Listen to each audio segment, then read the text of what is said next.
Next chapter, support and movement.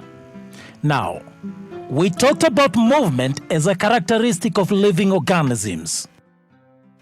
The simplest form of movement is cytoplasmic streaming, as seen in unicellular organisms like the amoeba.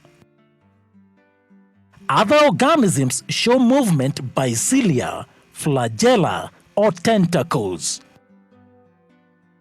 Sometimes, movement may result in a change of place or position, and this kind of movement is called locomotion. Different types of locomotory movements are swimming, walking, running, climbing, and flying. Support and movement in plants. Now, movement enables plants to adequately adjust to the environment. It can occur at cellular level, for instance the swimming of male gametes in bryophytes and pteridophytes, and growth of the pollen tube to bring about fertilization. Plants also exhibit movement at organ level, such as tropic and nastic movements, which enable the plant to obtain resources from the environment such as light, water, and nutrients. They also help the plants to escape or avoid harmful stimuli such as high temperature. Apart from this movement, plants also need a strong framework to support their weight. The efficiency of processes such as photosynthesis and pollination depends on this strong supportive framework. The stem is the most important plant organ in supporting the leaves and other branches. This is possible due to the presence of supporting tissues that give the plant mechanical strength. These tissues include parenchyma, collenchyma, sclerenchyma, xylem vessels and tracheids, as well as phloem fibers. The plant stem is made up mostly of parenchyma tissue. It consists of elongated living cells with a thin cell wall made of cellulose. The cells are polygonal in shape and have a large central vacuole as well as intercellular spaces between them. Parenchyma forms the ground tissue in the central cortex and the peripheral pith of stems and roots. In the leaves, they contain chloroplasts and are called chlorenchyma, which help in photosynthesis. In aquatic plants, they contain large air cavities that help in buoyancy and are called arenchyma. In fruits and vegetables, parenchyma cells are filled with starch, which help in food storage.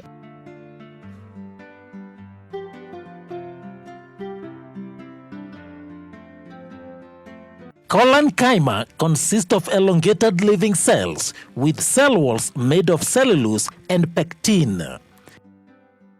The cells are thickened at the corners and have little intercellular spaces. They occur in the peripheral regions of the stem, below the epidermis in the leaf stalk, leaves midrib, and also in herbaceous dicot stems. They provide mechanical support and flexibility in plants. Sclerenchyma are long, narrow cells with no intercellular spaces between them. Sclerenchyma consist of dead cells with lignin deposited in their cell wall. They occur in the vascular tissues of the stem, veins of leaves, and in the covering of seeds and nuts. They provide strength to the plant. We saw that the xylem consists of tracheids, vessels, xylem parenchyma, and xylem fibers. Tracheids are tubular dead cells that help in water transportation. In addition, their cell walls contain lignin, which provide mechanical support. Vessels are elongated dead cells with pits that transport water and minerals. They are usually present in woody plants and provide mechanical support. Xylem fibers are also dead cells with lignified cell walls that taper in their ends. They also provide mechanical support.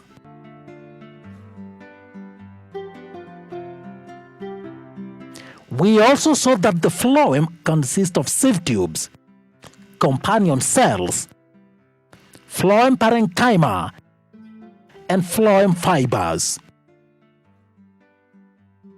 It is the phloem fibers that provide mechanical support to the plant. They are thick-walled, elongated dead cells. In herbaceous stems, the tissue is relatively soft and easily crushed. Plants with this kind of stems are usually small and do not grow very tall. If they are deprived of water, the stems wilt, bend, and may even collapse altogether. Mechanical strength in these stems is directly related to the turgor pressure of the living cells of which it is composed. Some herbaceous plants are known to obtain support by twining around other plants, while others support themselves by tendrils.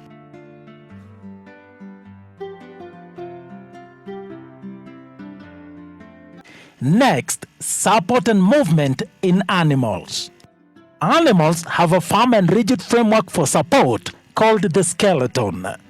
The skeleton supports the animal's body, gives shape, and provides surface for attachment of muscles that facilitate movement. There are three types of skeletons: hydroskeleton, exoskeleton, and endoskeleton. Hydroskeleton is found in organisms such as earthworms and involves a fluid which moves within the body cavity due to the action of muscles.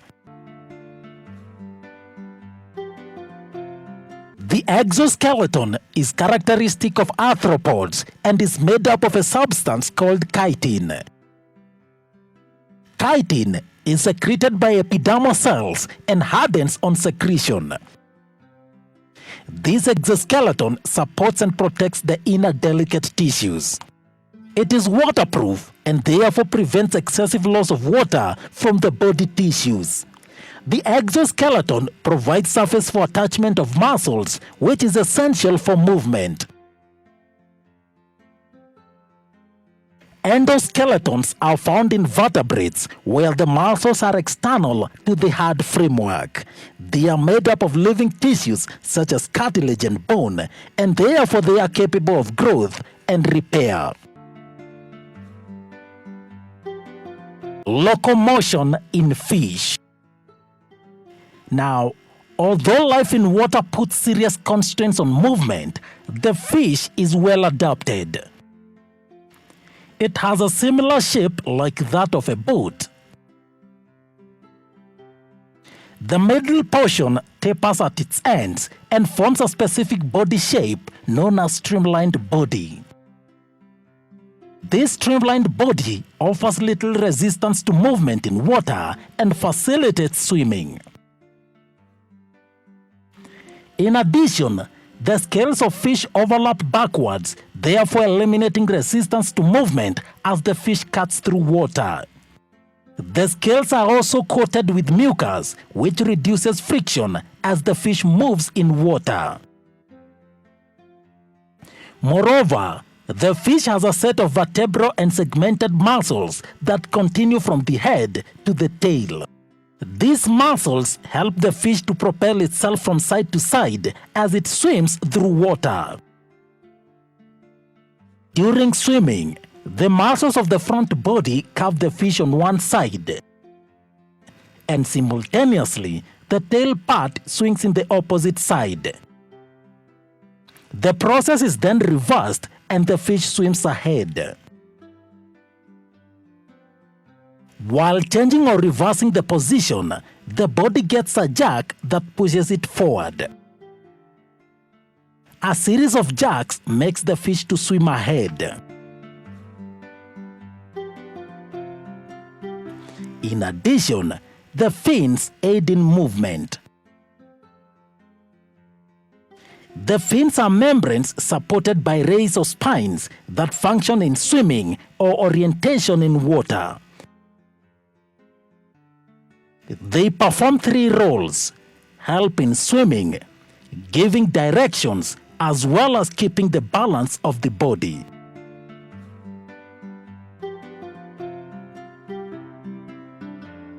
Support and movement in mammals.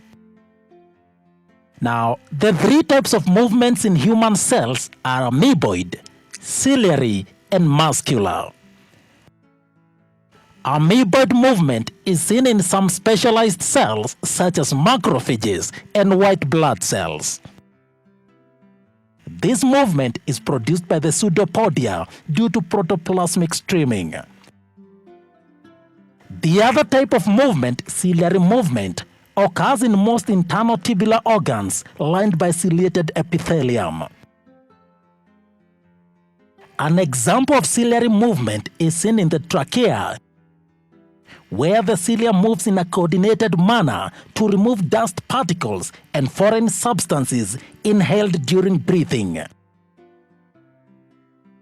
Another example is the movement of the egg through the female reproductive tract, which is lined by cilia. The muscular movement can be seen in the eyes, tongue, and the limbs due to the contractile action of the skeletal muscle. Locomotion in mammals is brought about by the coordination of the muscular, skeletal, and neural systems.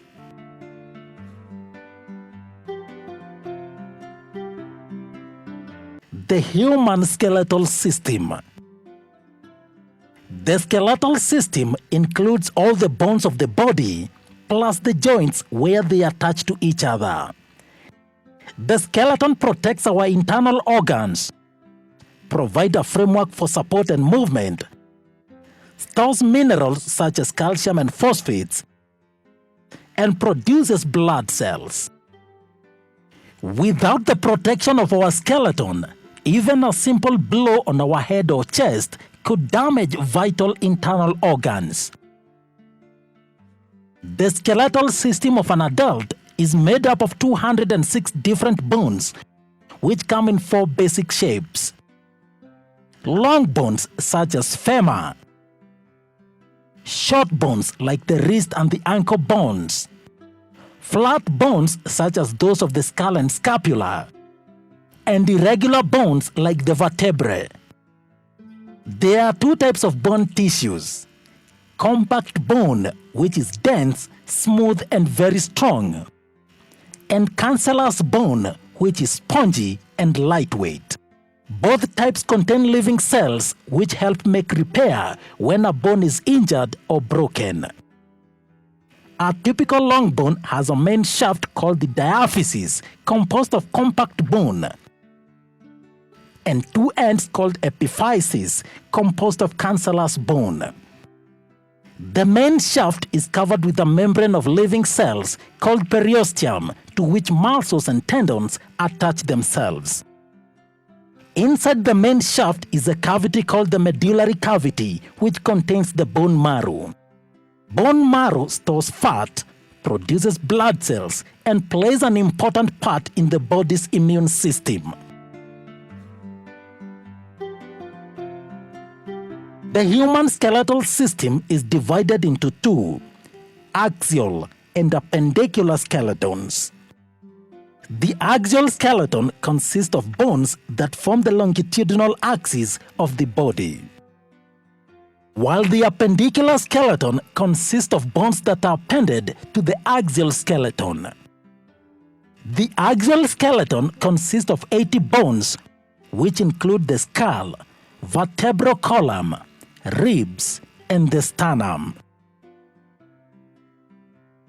The skull. The human skull is made up of 8 cranial bones that surround and protect the brain, and 14 facial bones that form the underlying structure of the face and support for the teeth. With the exception of the mandibles, bones of the skull articulate with each other through immovable joints called sutures. Throughout the skull, holes called foramina serve as passageway for blood vessels and nerves. The largest one here is called the foramen magnum, through which the spinal cord, after emerging from the brain, continues into the vertebral column. Bones on the surface of the skull encase the brain, protect sensory organs, and serve as attachment surfaces for muscles of the head and neck. Cranial bones include the occipital bone, parietal bones, temporal bones, and the frontal bone. The other two bones only become visible when looking inside the skull. The sphenoid bone makes the anterior base of the cranium. It is a butterfly-shaped bone with a central body and two pairs of laterally projecting wings. These wings form portions of the orbit. The body of the sphenoid features a depression known as sella tussica, which houses the pituitary gland.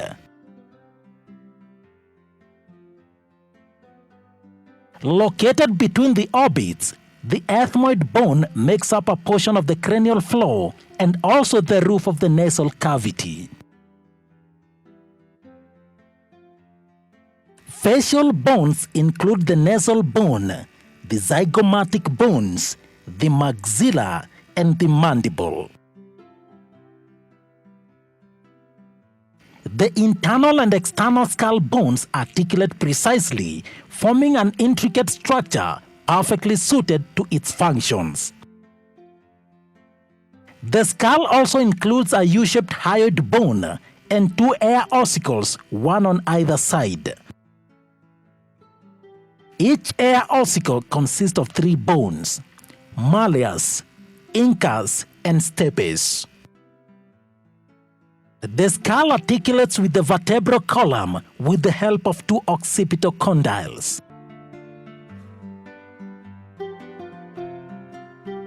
The vertebral column has three main functions. It protects the spinal cord, supports the head, and serves as the point of attachment for the ribs. It consists of 26 differently shaped bones called vertebrae. Each has a central hollow portion called the neurocanal or the vertebral foramen through which the spinal cord passes. Anteriorly, we have the body, which is the weight-bearing section of the vertebrae. And posteriorly, we have the spinous process. Laterally, there are transverse processes which serve as surfaces for attachment of muscles. Connecting the body to the transverse process, we have the pedicle, and the transverse process to the spinous process, we have the lamina. Together, the pedicle and the lamina create the vertebral arch. We also have superior articular facets on top and inferior articular facets at the bottom, where the vertebrae articulate with each other.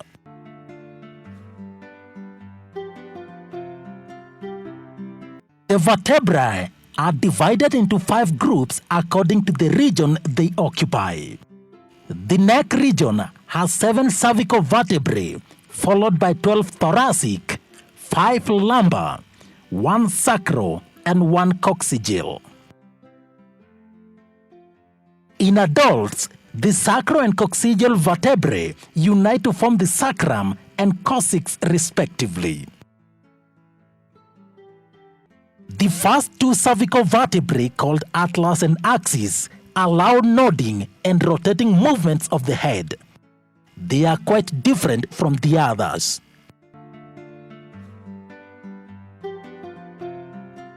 This is an image of the atlas or C1. A unique feature of the atlas is that it does not have a body or a spinous process. Instead, there is an anterior vertebral arch and a posterior vertebral arch. Replacing the body anteriorly, we have the anterior tubercle, and replacing the spinous process, we have the posterior tubercle. Laterally on either side, we still have the transverse process and also a transverse foramen or vertebral canal for passage of blood vessels. The neural canal is wide for passage of large spinal cord in the neck region. The transverse processes are broad and wing-like, offering a large surface area for attachment of the neck muscles. It has broad, large superior and concave-shaped articular facets which articulate with the occipital condyles of the head. This forms a joint which allows for up and down movement of the head.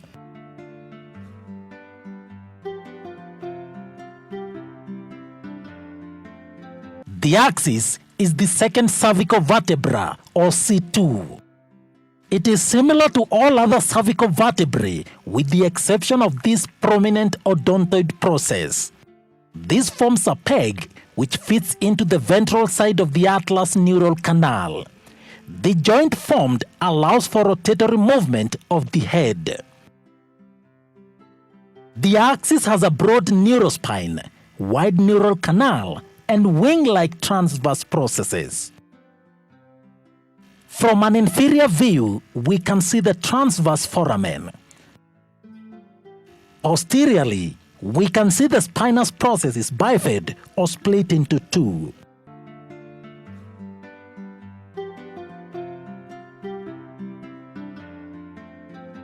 C3 to C7 have common characteristics. The body is oval in shape. Posteriorly, the spinous process is short. The vertebral foramen or neural canal is triangular in shape. A unique feature of the cervical vertebrae is the transverse foramen or the vertebral canal, which is a hole in the transverse process. Passing through the transverse foramen is the vertebral artery, one of the arteries that head up to supply the brain.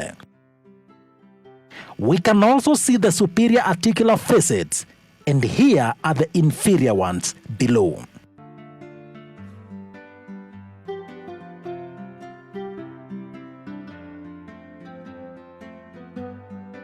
Next is the thoracic vertebrae. Here on the left, we have a superior view of the thoracic vertebra, and on the right is the lateral view. Anteriorly, we have the body, which can be described as heart-shaped. Posteriorly, we have the distinguishing feature of the thoracic vertebrae, that is this long spinous process that slopes downwards. It is large for attachment of back muscles. The neural canal is circular in shape and is smaller than that of the cervical vertebrae. Laterally, we have the transverse processes and the superior articular facets, as well as the inferior articular facets. Another distinguishing feature of the thoracic vertebrae is these costal facets, and this is where the ribs will attach. Each vertebra has two costal facets on the body and one on its transverse process.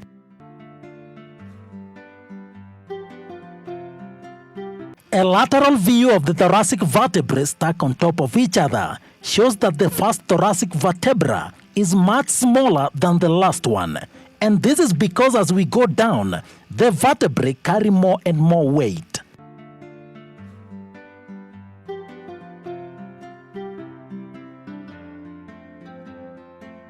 Next, we have the lumbar region with 5 discs L1 to L5. All the 5 are similar in shape. They are quite large due to the heavy weight they have to bear. Anteriorly is a large kidney-shaped body or centrum. Posteriorly, we have this small and blunt transverse process. Posteriorly, we have this small blunt spinous process.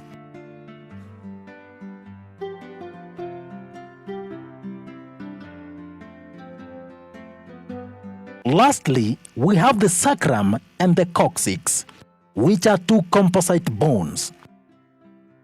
The sacrum consists of 5 fused vertebrae. It articulates with L5, the last lumbar vertebra, as well as with both our coccygeal bones or the hip bones on either side. Distally, the sacrum articulates with the coccyx or the caudal vertebra, the remnant of our embryonic tail, which basically consists of 4 fused vertebrae.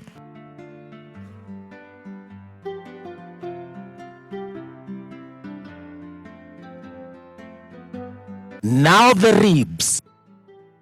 There are 12 pairs of ribs, where each rib is a flat bone attached dorsally to the thoracic vertebrae. The first 7 pairs of ribs are called true ribs, as they are attached dorsally to the thoracic vertebrae and ventrally to the sternum by means of hyaline cartilage. The 8th, 9th, and 10th pairs of ribs are called false ribs. These ribs are not directly attached to the sternum, but join the 7th rib by means of the hyaline cartilage. The last 2 pairs are called floating ribs, as they are not attached to the sternum.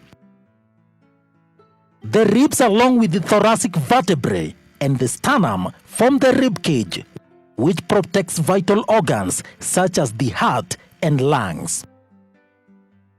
The remaining 126 bones form the appendicular skeleton, which includes bones of the limbs and their supporting girdles. Each limb consists of 30 bones. The bones of the forelimb or hand include the humerus, radius and ulna, 8 carpals or wrist bones, 5 metacarpals or palm bones, and 14 phalanges. The humerus is a long bone with 2 roughened projections called the greater and lesser tuberosities, between which is the bicipital groove. It has a long shaft for attachment of muscles, that is the biceps and triceps. The trochlea at the lower end articulates with the forearm.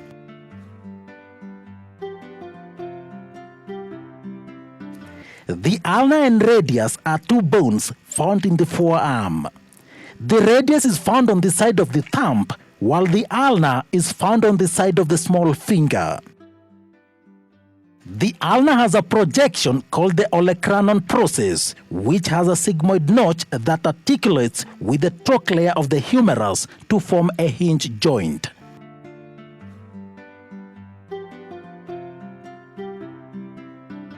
The wrist and the hand consist of 27 separate bones. Because of this large number of small bones, our hands are capable of more movement than any other part of our body.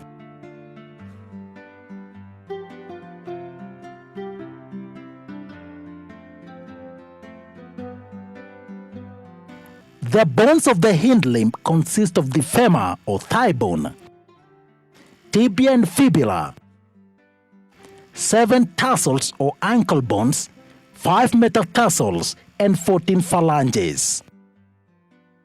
Another bone called the patella or kneecap is found on the ventral side of the knee. The femur is a long bone found between the hip and the knee. The head of the femur fits into the acetabulum, forming the hip joint. At the tip of the shaft are the greater and lesser trochanters, which are extensions for muscle attachment. The shaft of the femur leads to the lower end with expanded and rounded knobs called condyles. The condyles articulate with the patella or kneecap. They also articulate with tibia to form a hinge joint at the knee.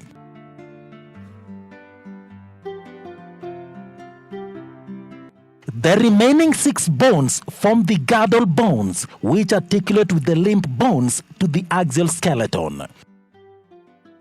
There are two girdles, pectoral or shoulder girdle, and the pelvic or the hip girdle. Each half of the pectoral girdle consists of large, flat triangular scapula and a curved slender clavicle or collarbone. The scapula is situated between the second and seventh rib on the dorsal side of the thorax. It has a slightly elevated ridge called the spine, which projects as a flat expanded process called the acromion. Below the acromion is a cup-shaped cavity called the glenoid cavity, into which fits the head of the humerus to form the shoulder joint. In addition, the acromion articulates with one end of the clavicle to form the acromioclavicular joint, while the other end connects to the upper part of the sternum. The pectoral girdle plays an important role in the movement of the arms. The other girdle is the pelvic girdle, which consists of two coxal or hip bones.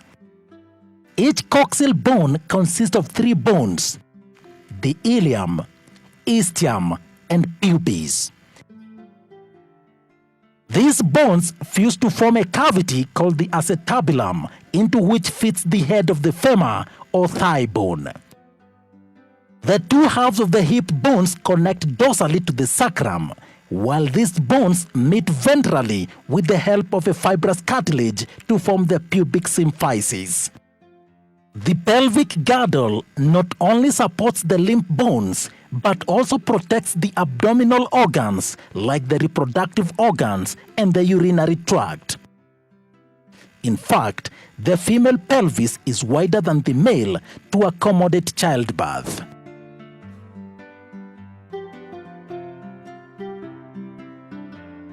Now we look at joints. These are the points at which two bones or a bone and a cartilage make contact. Joints allow for movement in the bony parts of our body as well as in locomotion. Depending on how bones are connected to each other, joints are classified into three major types: fibrous, cartilaginous, and synovial. Fibrous joints do not allow for any movement and are also known as immovable joints. Examples are the sutures in the skull.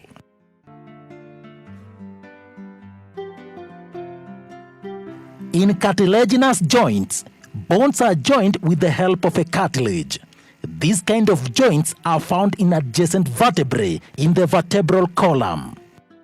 Cartilaginous joints are also called gliding joints because the adjacent bones slide over each other and allow for a limited movement. It allows our back to bend, twist and turn like the vertebrae of the backbone, wrist, and ankles of our bodies.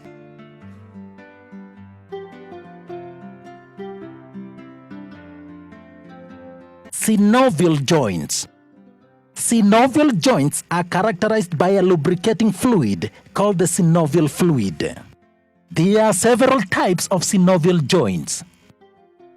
In ball and socket joints, one bone has a round head and the other has a depression or socket into which the head of the first bone fits. It allows for movement in all directions. Hip joints and shoulder joints are examples of ball and socket joints. The hinge joint works like the hinges of a door. It enables movement only in one direction. Knees, elbows, fingers, and toes have hinge joints.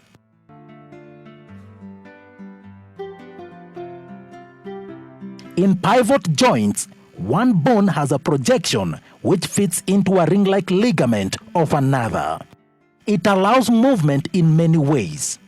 For example, the joint between the odontoid process of the axis and the atlas allows the head to move from side to side, up and down, back and front, and sideways as well.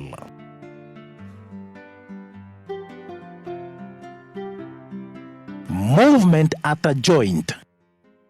At a movable joint, the bones are held together by an inelastic tissue called a ligament. The ligaments restrain movement of the bones and therefore prevent dislocation. At the joint, muscles are attached to the bones by an inelastic tissue called tendon.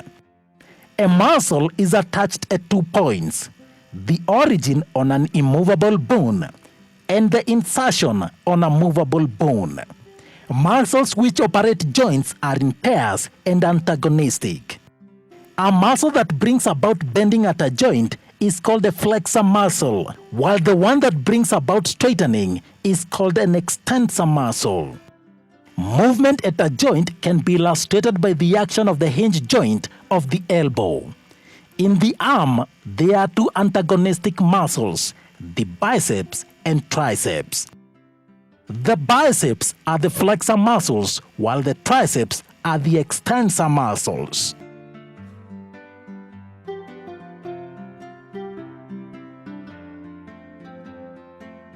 And now we look at muscles.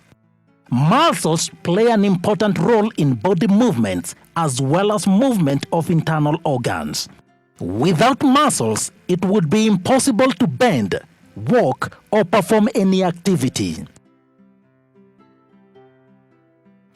Muscles constitute 40 to 50% of body weight in adults. It is a special tissue that originates in the mesoderm. Properties of muscles include contractility, extensibility, elasticity, and excitability.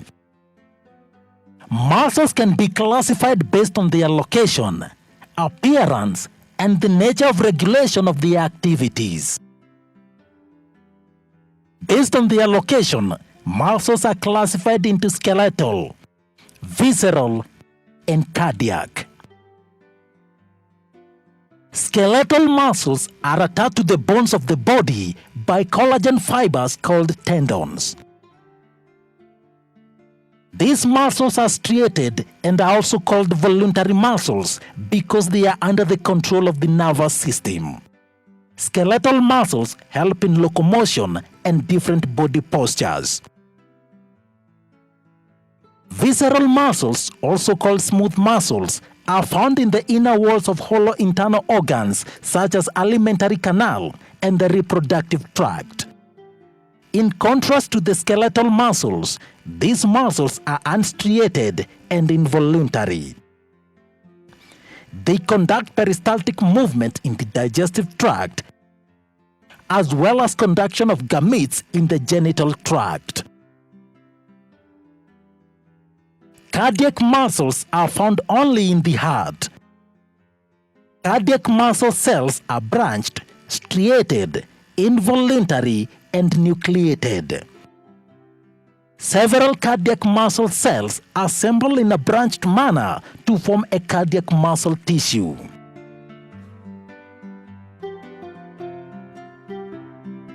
And finally, diseases and defects of the musculoskeletal system. So, the skeletal and muscular systems function in a perfectly coordinated manner. However, over a period of time, these systems may begin to show wear and tear or exhibit some disorder. One such disorder is myasthenia gravis, which is an autoimmune disorder that affects the neuromuscular junctions characterized by fatigue, weakening, and paralysis of the skeletal muscles. Another common condition is muscular dystrophy. It is characterized by progressive degeneration of skeletal muscle fiber. It is considered a genetic disorder. Another disorder, tetani, causes rapid spasm of muscles due to calcium deficiency. While arthritis is the inflammation of joints, a disorder commonly seen in elderly people. Elderly people also suffer from osteoporosis, which is characterized by a decrease in bone mass that increases the chances of fracture. It is caused by a decrease in levels of estrogen and is therefore more common in women. Gout is another disorder which results in inflammation of joints due to accumulation of uric acid crystals. Proper diet and physical exercises help the musculoskeletal system to remain healthy and optimally functional.